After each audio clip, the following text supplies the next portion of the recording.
Bonjour et bienvenue dans Initiatique, le podcast qui vous accompagne pour que vous vous autorisiez à devenir cette femme qui ose se déployer en s'asseyant au cœur de sa propre lumière afin de pouvoir l'offrir au monde.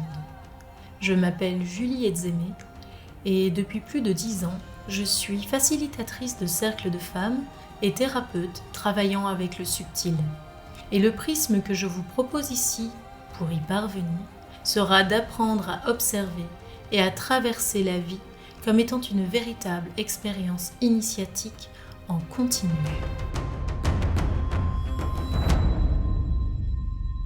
Bienvenue, bonjour et bienvenue dans ce nouvel épisode d'Initiatique dans lequel je vais partager avec vous une expérience que je viens de vivre avec un exercice, il me semble très simple, donc vous me direz si vous l'expérimentez de votre côté. Un exercice qui m'a permis de dialoguer avec l'élément eau et avec une douleur physique dans mon corps et ensuite avec l'élément air. Alors en fait c'est un exercice que je fais régulièrement depuis quelques temps là. Je vous expliquerai un petit peu plus dans un autre épisode comment cet exercice m'est venu et dans quel contexte en fait, quelle part de moi j'ai pu rencontrer, parce qu'à ce moment-là c'était une part de moi que je suis allée rencontrer. Bon, je vais pas trop faire durer le suspense, la part de moi que j'ai rencontrée à ce moment-là c'était ma part de mon féminin sauvage. Donc ça a été très fort, ça a été plusieurs rencontres. Et je pense que c'est loin d'être fini. Mais c'est vraiment... Cette rencontre m'a permis de voir la manière dont j'honorais ce féminin sauvage en moi, la manière dont je la percevais, toutes les peurs qui entouraient mon regard sur cette part de moi, et à quel point je l'avais ignorée. Bon, bah finalement, je suis en train de vous raconter dans cet épisode, mais c'est très bien. De toute façon, je fais de manière spontanée, donc sort ce qui doit sortir. Donc, en fait, j'ai vraiment pu, par tout un contexte de vie qui m'a fort occupée ces dernières semaines, j'ai pu prendre conscience que j'avais relégué à la cave, à ma cave intérieure, une part de moi qui était mon féminin sauvage. Parce que c'est une part qui ne convient pas aux normes sociétales, c'est une part que du coup j'ai été amenée à juger de manière très très rude, comme si c'était quelque chose dont il fallait avoir honte, dont il fallait se libérer, guérir même. J'ai même réussi à certains moments à me convaincre que cette part en fait naissait de blessures, et donc j'ai essayé de la guérir. Mais comme il n'y avait rien à guérir, bah, finalement elle est restée. Et jusqu'à ce que je puisse prendre conscience qu'en fait elle a le droit d'exister, et que si je voulais continuer à avancer sur mon chemin d'évolution et d'espérer pouvoir exprimer tous les jours un petit peu plus mon plein potentiel, et bien en fait je me devais de l'honorer, de la rencontrer, de voir ses facettes autant lumineuses que sombres, et de la réintégrer en moi en fait. Et du coup ça a été très très fort parce qu'elle s'est manifestée à moi d'abord sous l'image de la représentation la plus effrayante qu'on pourrait se faire de la mort. Et donc je l'ai faite s'asseoir en face de moi, en ayant les yeux fermés, en visualisation. Et je lui ai demandé pourquoi elle avait cette apparence-là. Et elle m'a dit qu'en fait, c'était comme ça que je la percevais. C'est-à-dire comme quelque chose d'extrêmement effrayant. Et que je voulais repousser le plus loin possible de moi. Et donc, j'ai dialogué avec elle en lui demandant de quoi elle avait besoin, en fait, et d'où venait cette peur chez moi vis-à-vis d'elle, qu'est-ce que ça me racontait, qu'est-ce que j'avais à comprendre, à traverser, à transcender, à voir différemment. Et petit à petit, au fil du dialogue, et au fil des dialogues, parce que je l'ai rencontrée à plusieurs reprises, Elle prenait des apparences qui mutaient, qui se transformaient, jusqu'à un moment donné, lors de la toute dernière rencontre, eh bien, elle s'est manifestée à moi sous la forme d'une Julie beaucoup plus belle que je ne le suis, beaucoup plus sexy que je n'ose l'être, et vraiment dans des vêtements que je n'ai jamais osé porter, ou voilà. Et donc je lui ai demandé pourquoi elle était sous cette apparence-là, pourquoi elle était vêtue comme ça, pourquoi, enfin voilà. Et elle m'a dit, bah, en fait ça, tu vois, c'est le potentiel de sensualité qui sommeille en toi. Et donc, en m'intégrant, si tu le souhaites, parce que c'est pas une obligation, mais si tu le souhaites, tu auras accès à ce potentiel-là de féminité, de sensualité, de charme, de voilà. Et donc j'ai fait le choix de la réintégrer en moi, et ça a été très fort par la suite, tout ce que ça a amené comme changement, comme prise de conscience en moi, et puis ensuite dans la matérialité au sein de mon couple. Ça a été incroyable, vraiment, enfin ça a été d'une puissance bouleversante, vraiment, qui a pris beaucoup, beaucoup de place, en fait, le temps de retrouver un juste équilibre, et je pense que c'est pas encore tout à fait fini, le process n'est pas encore tout à fait fini, mais à ce moment-là, en fait, ce qui s'est manifesté, c'est que moi, j'ai vraiment eu l'impression d'avoir intégré euh, toutes les facettes de mon féminin sacré. Et ce qui s'est passé de merveilleux en face, c'est que du coup, j'ai pu avoir accès à l'entièreté du masculin sacré chez mon mari. Et donc il y a eu comme ça une rencontre de mon mari et de moi dans des plans beaucoup plus grands, beaucoup plus fins, beaucoup plus subtils, qui a fait regermer un amour euh, qui, qui était d'une autre nature, bien plus fort encore que celui qu'on avait ressenti à notre rencontre il y a 5 ans maintenant. Et enfin, je savais même pas que c'était possible, en fait, de pouvoir retomber amoureuse de mon mari 5 ans après, et avec des émotions, des sentiments, des sensations euh, bien plus vastes que ce que j'avais connu il y a 5 ans. Donc voilà, ça a été le point de départ de cet exercice que je réitère maintenant dès que j'en ai l'occasion, et dès que j'en sens le besoin surtout. Et une autre fois, j'ai fait l'exercice d'aller à la rencontre de mon âme. Mais ça, par contre, je vous ferai vraiment un épisode là-dessus.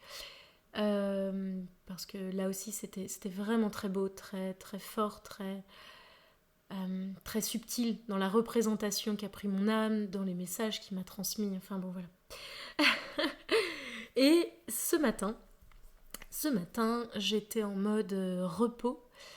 Et donc j'ai eu l'envie d'aller prendre un bain. Moi je prends beaucoup de bains. L'eau chaude, c'est vraiment un élément qui me fait énormément de bien. Et donc j'ai pris un bain, et puis j'ai commencé le bain de manière très ordinaire, avec mes écouteurs et mon téléphone branché sur Netflix, avec une série légère et sympa. Et puis la fin de la série, de l'épisode arrive, et puis là je me dis, ah tiens,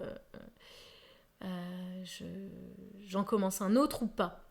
Et vient à moi vraiment par enfin, le questionnement là de j'enchaîne un autre épisode ou pas, est venu par un besoin qui s'est manifesté d'expérimenter autre chose, de lâcher mon téléphone du coup, donc c'est le choix que j'ai fait, et de contacter quelque chose. Alors je ne savais pas si ça allait être une part de moi, si ça allait être autre chose. Je me suis juste laissée guider par cette intuition là, ce besoin de refaire cet exercice pour contacter le subtil. Et en fait, pour avoir accès à ça, à ces parts de nous ou à nos émotions, ou voilà, ça peut prendre de multiples formes, hein, tout ce qu'on peut contacter. C'est vraiment à l'infini, je pense. J'en suis vraiment qu'au tout début de mon expérimentation avec cette manière-là de faire. Et du coup, je me suis vraiment laissée porter, et ce qui est venu, c'est... j'ai pris conscience de la sensation de l'eau sur mon corps à ce moment-là, et du bienfait que ça m'apportait et tout. Et donc là, j'ai senti qu'en fait, je devais contacter l'élément eau. Chose que j'avais jamais vraiment fait. Je me connecte à l'eau et aux autres éléments lors de mes rituels et tout ça, mais j'avais jamais fait appel, demandé à ce que l'élément eau se manifeste à moi pour avoir un dialogue avec. Et donc, je ferme les yeux, je respire plusieurs fois pour entrer à l'intérieur de moi. Alors ça, chez moi, ça suffit parce que je pense que j'ai un canal visuel très très fort. Peut-être que pour vous, il faudra autre chose. Bon, la visualisation chez moi, c'est un canal, mais peut-être que chez vous, ce sera par le ressenti, peut-être que ce sera par de la clairaudience, peut-être... Enfin, voilà, ça peut prendre plein de formes. Et la manière d'y accéder, ça peut aussi prendre plein de formes. Donc, vous pourriez entrer en connexion avec vous-même pour plonger dans votre intériorité grâce à 5 minutes de cohérence cardiaque, par exemple, ou alors une hypnose de détente, ou en écoutant des sons de tambour. Enfin, voilà, donc trouvez votre truc. Mais je pense qu'il y a vraiment un truc pour chacun. Moi, ça se fait par quelques respirations. Et ensuite, j'ai demandé donc à ce que l'élément eau se manifeste à moi. Et ce que j'ai vu, c'est une figure féminine, ouais, vraiment comme un être sorti de l'océan. Donc une figure féminine, et qui était drapée dans une espèce de vague d'eau. Voilà, comme si elle avait une toge à la romaine, mais sauf que c'était de l'eau. Et tout ça dans des teintes bleutées, assez diaphanes. C'était très très beau à voir. Et donc je lui ai demandé, à l'élément eau, comment je pouvais me sentir plus connectée au grand mystère. Et le message que j'ai reçu, alors le début du message m'a semblé assez banal, mais la suite, la dernière phrase a vraiment pris son sens, et c'est là que j'ai senti que c'était pas mon mental qui parlait, mais que j'étais bien connectée à autre chose. Donc le début du message, c'était: tu es une goutte d'eau dans l'océan, tu contiens l'océan et l'océan te contient. Bon, jusque-là, c'est quelque chose qu'on a tous à peu près déjà entendu. Par contre, ce que j'ai entendu par la suite, c'est: tu contiens la vie et la vie te contient. Tu contiens la vie et la vie te contient. Et en fait, cette phrase-là m'a fait quelque chose de très, très spécial. Et au niveau corporel, au niveau physique, j'ai senti l'étreinte de la vie et de l'eau. Enfin, c'est difficile de mettre ce genre d'expérience en mots, mais je pense que vous pouvez ressentir ce que j'essaie de traduire. Et après ce moment de légèreté et de joie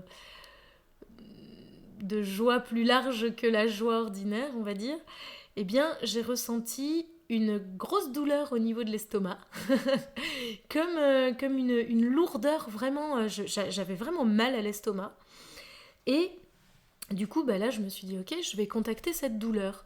Donc c'est ce que je vous disais tout à l'heure, on peut vraiment contacter tout ce qu'on veut. c'est assez magique. Donc là, c'est la sensation physique douloureuse au niveau de l'estomac que j'ai contactée. Et elle s'est manifestée à moi sous forme d'une espèce de grosse pierre, un gros rocher. Et puis, en y regardant de plus près, j'ai vu qu'en fait, c'était pas quelque chose de monolithique. Bien au contraire, ce rocher était en fait constitué d'une multitude d'autres choses. J'arrivais pas à percevoir ce que c'était, mais j'avais l'impression que c'était des déchets, quoi. Comme une grosse poubelle qui était recouverte par une pellicule rocheuse. Et donc je lui ai demandé pourquoi elle se manifestait sous cette forme-là. Moi, c'est vraiment la première question que j'aime bien poser, sauf aux éléments. Là, j'ai pas eu le besoin de leur poser cette question-là, ça me semblait assez évident. Et donc là, cette boule d'amas de choses répugnantes, m'a dit que en fait, elle représentait l'amas des fardeaux de mon passé que je n'avais pas encore digéré. Et je me suis dit, ah ok, d'accord, ouais, pas encore digéré, donc tu te situes dans mon estomac, ok, tout ça semble assez clair. Et là m'est venu à l'esprit des choses très précises, justement, de mon passé, des moments douloureux, des moments difficiles, voilà. Et du coup, là, j'ai ensuite demandé à cet amas rocheux, là, comment je pouvais justement m'en libérer de ces fardeaux. Et là, ce que j'ai reçu, c'est eh bien en les confiant. En les confiant justement aux éléments.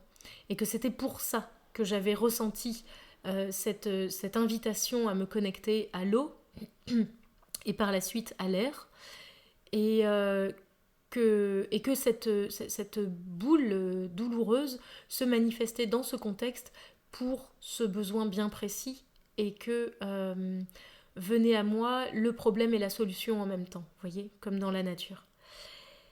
Et donc, concernant l'eau, vous savez sans doute que on peut confier à l'eau nos blessures, nos chagrins, nos douleurs, nos colères, et que on peut du coup imaginer que tout ça va se dissoudre dans l'eau et partir dans les égouts ou plus loin.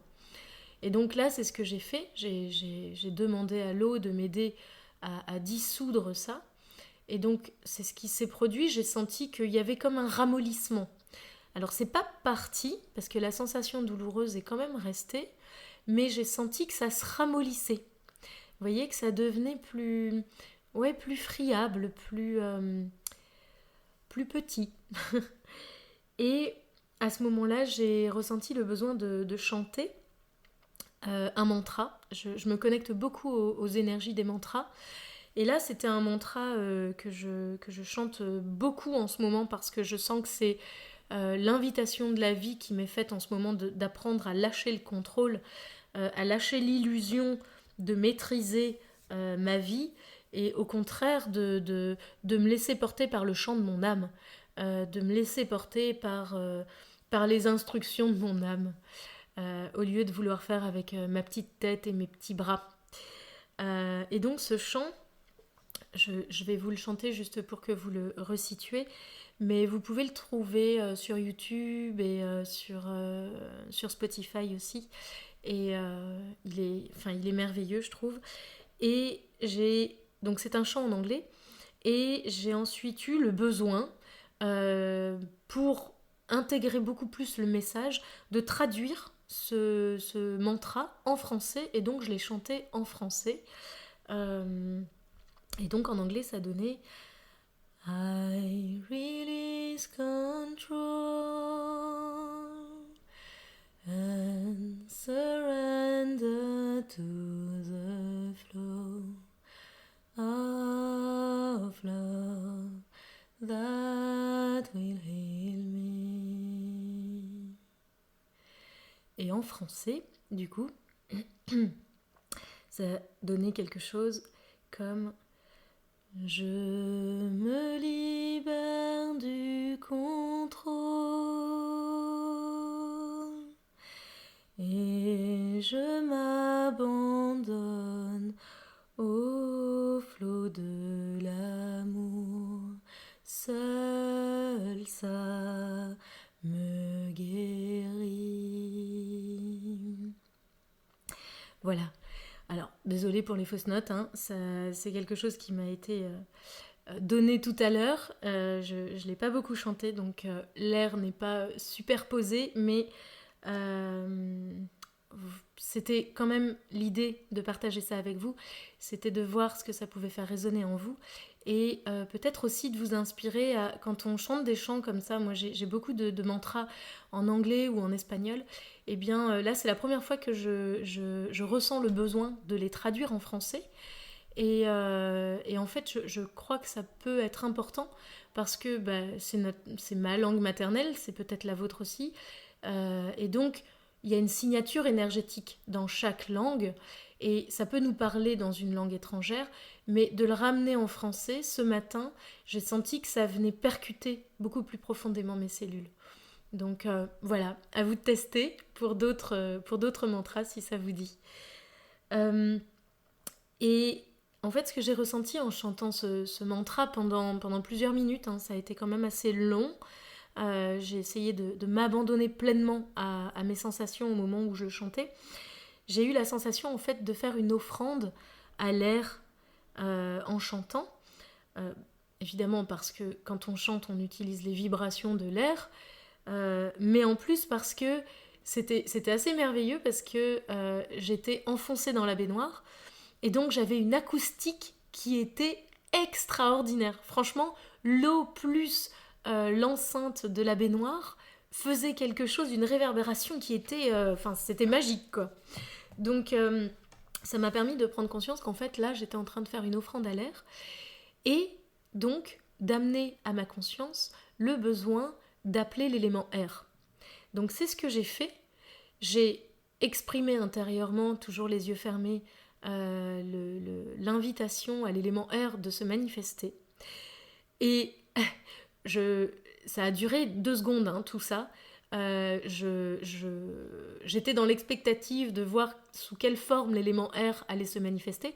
Et en fait, à ce moment-là, il faut savoir que ma fenêtre était ouverte. J'adore être au chaud, sous la couette ou dans un bain avec la fenêtre ouverte et sentir le vent comme ça, le frais qui vient de l'extérieur et me sentir hyper au chaud, hyper en sécurité dans le bain ou dans mon lit.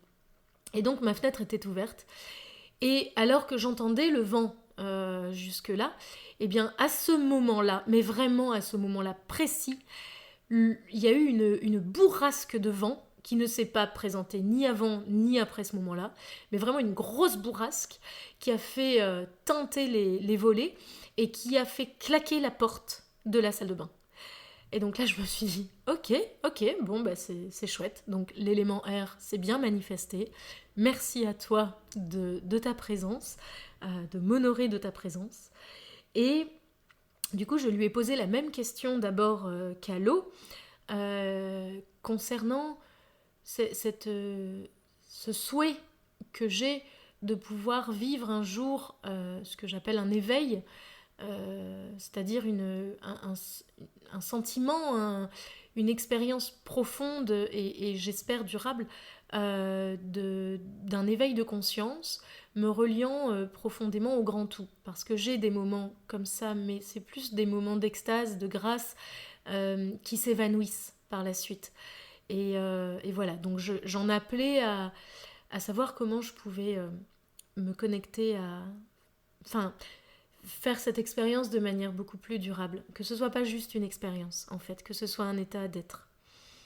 Et ce que j'ai reçu comme message du vent, c'est que l'existence telle qu'on la conçoit en tant qu'être humain, ordinairement, n'est qu'une illusion, que la réalité, c'est que je n'ai ni début ni fin, comme le vent. Que mon existence est en réalité tellement vaste et tellement complexe que ça dépasse complètement ma compréhension humaine. Que je suis une parcelle du grand tout et que mon seul pouvoir est le choix d'embrasser les désirs de mon âme ou au contraire d'y résister. Et s'y abandonner, donc faire le choix d'embrasser les désirs de mon âme, s'abandonner au flot de la vie, ça revient en fait à arpenter la voie la plus directe à ma réalisation, la plus fluide, mais aussi peut-être la plus courageuse. C'est celle qui demande apparemment le plus de courage. Et du coup, j'ai demandé comment savoir dans ma vie quotidienne à quel moment je m'abandonnais au flot de la vie ou à quel moment, au contraire, j'y résistais. Et en fait, ce que j'ai eu, c'est que s'abandonner au flot de la vie, ça revenait à avoir la sensation, l'intime conviction dans son corps que, à ce moment-là, ici et maintenant, j'exprime la version la plus élevée de moi. Alors, je ne vais pas commenter ce que ça signifie parce que je viens tout juste de recevoir ce message et donc je le laisse cheminer en moi et comme ça je le laisse cheminer en vous aussi et voir en quoi ça résonne ou pas chez vous. Et à ce moment-là, j'ai eu une vision qui m'était déjà apparue au moment où j'avais fait appel à mon âme pour rencontrer mon âme. C'était, je voyais comme un chemin devant moi, un chemin tout droit, un peu large, rectiligne, et ça représentait la voie tracée par mon âme, par nos âmes, le plan divin pour nous, quoi. Et que, en fait, on pouvait donc faire le choix d'arpenter fluidement ce chemin tout droit tracé pour nous, ou alors au contraire d'y résister. Et c'est en ça qu'en fait on a du libre arbitre. Et en tout cas selon moi, et du coup selon aussi ce message que j'ai reçu ce matin, et qu'au moment où on y résiste, en fait c'est comme si on créait des bifurcations de ce chemin. Donc c'est comme si on créait des routes parallèles, beaucoup plus fines, beaucoup plus fragiles, et que, en fait, la vision que j'ai eue, c'est que, de toute façon, ces voies parallèles, enfin, elles sont pas parallèles, hein, elles naissent de notre axe principal, et en fait, elles retournent, je les voyais retourner à l'axe principal. Donc en fait, ce que ça me disait, c'était que vous pouvez choisir de vous abandonner librement, fluidement à l'axe de votre âme, ou d'y résister, mais que de toute façon, de toute façon, vous reviendrez à l'axe de votre âme. Donc voilà, c'était, je trouvais ça à la fois rigolo et puissant parce que je trouvais que ça amenait à ressentir une grande humilité en fait, à sortir de ce truc qu'on entend beaucoup et depuis des années là, de cette toute-puissance de la loi d'attraction, du pouvoir de manifestation de l'humain. Je crois qu'on peut manifester des choses, hein, c'est pas, je dis pas le contraire, mais de croire qu'on met Dieu et qu'on manifeste exactement ce qu'on veut, ça j'avoue que je n'y crois pas. Je crois qu'il y a une part de mystère dans la vie et que c'est ça qui fait que la vie est magique, hein. Et que on peut choisir de créer des petites bifurcations, ou peut-être quand on manifeste quelque chose qui est en lien avec notre âme, en fait, enfin, vraiment, c'est une question que, moi, que je me pose beaucoup ces derniers temps, cette notion du libre arbitre. Je me demande vraiment à quel point même ces demandes de manifestation qu'on a auprès de l'univers ne sont pas en fait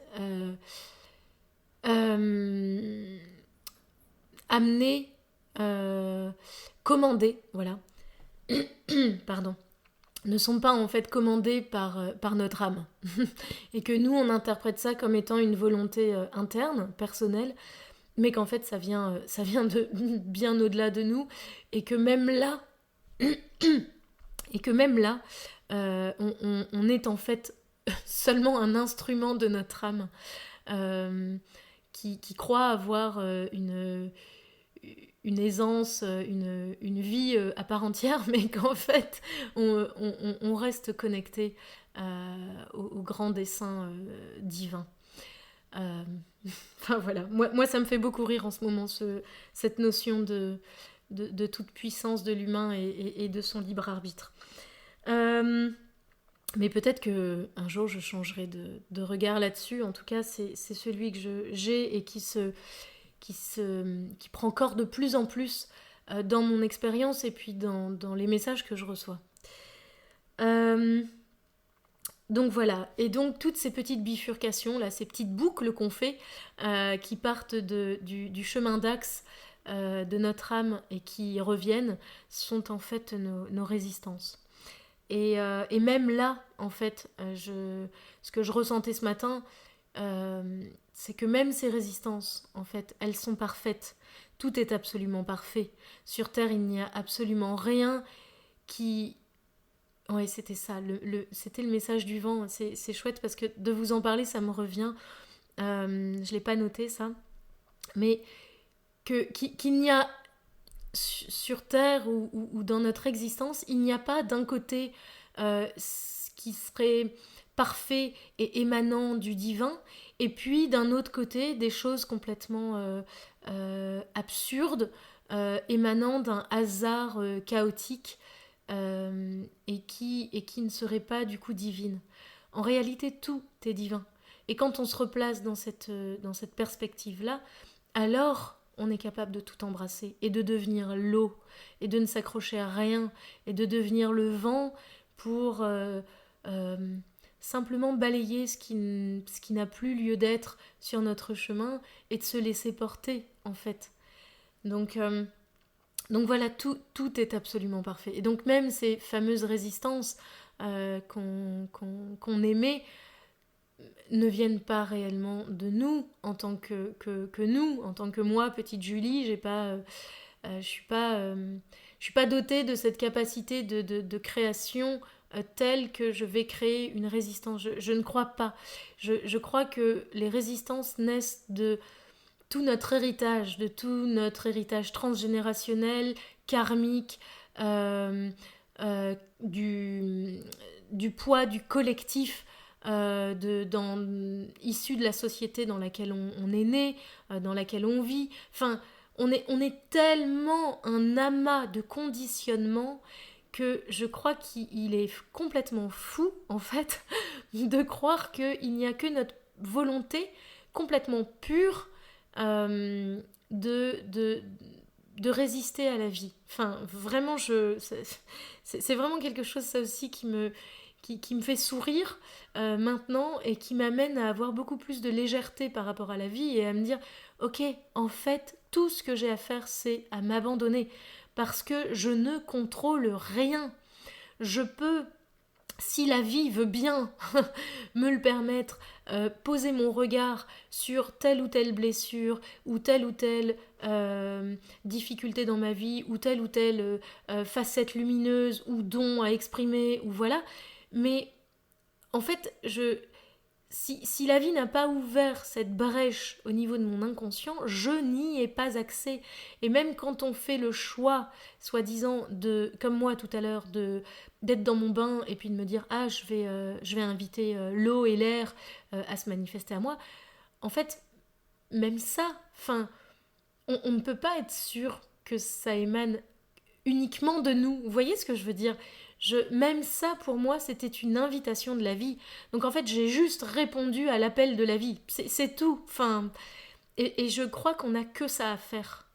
Je crois que l'être humain se prend beaucoup la tête et se prend beaucoup trop au sérieux. Moi, c'est les leçons que la vie m'enseigne en ce moment et ça m'amène à beaucoup plus de légèreté, de joie, de foi, d'abandon, quoi. Enfin, de me dire, ok, de toute façon, s'il doit se passer quelque chose, la vie mettra sur mon chemin ce qui se passera. Et en fait, je n'ai pas à m'inquiéter ou à m'angoisser par avance. Parce que ces angoisses ou ces inquiétudes, elles sont juste issues de tout ce fardeau, justement, que mon estomac portait. Ce fardeau transgénérationnel, karmique ou autre, ou conditionnements sociétaux, et qu'en fait, même à ce moment-là, en fait, c'est ce qui me vient maintenant, même à ce moment-là, quand on ressent cette angoisse, même à ce moment-là, on peut la contacter comme ce que j'ai fait avec la douleur de mon estomac, et se dire que ça ne nous appartient pas et que ça se manifeste à nous à ce moment précis parce que ça a quelque chose à nous raconter. En fait, donc Donc même là, on a juste à s'abandonner à ce qui est. Donc c'est ça en fait. C'est formidable parce que de faire ce podcast m'amène aussi à aller beaucoup plus loin dans ce que je comprends, dans ce que je perçois de la sagesse de la vie. Après, ça vous semblera peut-être pas sage, mais en tout cas c'est ma vérité là maintenant que je partage avec vous. Mais en fait, tout est absolument parfait. Donc même une angoisse anticipative au sujet de quelque chose qui pourrait surgir dans notre vie, en fait, même cette angoisse, elle est parfaite. Parce que même elle vient nous raconter quelque chose. De nous, de ce qu'on porte, de ce qu'on a à libérer, et pour pouvoir déblayer et faire appel au vent pour déblayer notre chemin et arpenter beaucoup plus fluidement l'axe choisi par notre âme. Et intégrer vraiment la magie de la médecine de l'eau qui est de ne s'accrocher à rien. Et du coup, suite à tout ça, j'ai confié cette espèce de boule rocheuse là, faite d'amas de détritus de mon passé au vent. Et en fait, à ce moment-là, j'ai senti vraiment comme quelque chose qui se décollait de mon estomac. Et je l'ai perçu, je l'ai vu avec ma vision intérieure, on va dire, mon imaginaire. Parce que l'imaginaire est sacré aussi, c'est pas que du farfelu. J'ai vu cette espèce de boule s'envoler. Alors je l'ai vu s'envoler au-delà des limites de la Terre, donc au niveau de la stratosphère. Alors je ne sais pas si je suis exacte au niveau du terme, mais bon voilà, c'est comme ça que je l'ai représenté. Et je l'ai vu exploser comme une météorite aurait pu exploser au contact de la stratosphère et vraiment se disperser par-delà les limites de la Terre comme une pluie de poussière d'étoiles. Et vraiment, je vous assure qu'à ce moment-là, je n'avais plus mal. Et là, je vous parle, je n'ai plus mal à l'estomac. Ce qui ne veut pas dire que tout s'est envolé, bien évidemment. Je pense qu'on a des couches et des couches et des couches de conditionnement et de blessures qui font que forcément j'aurai à refaire cet exercice et que ça se manifestera peut-être à d'autres endroits de mon corps, d'autres manières, et que je ferai appel peut-être à d'autres éléments ou à d'autres entités, ou enfin voilà, je verrai. Mais en tout cas là, tout de suite, ce qui devait s'en aller est parti. Donc merci infiniment à la vie. Et vraiment, j'espère que cet épisode vous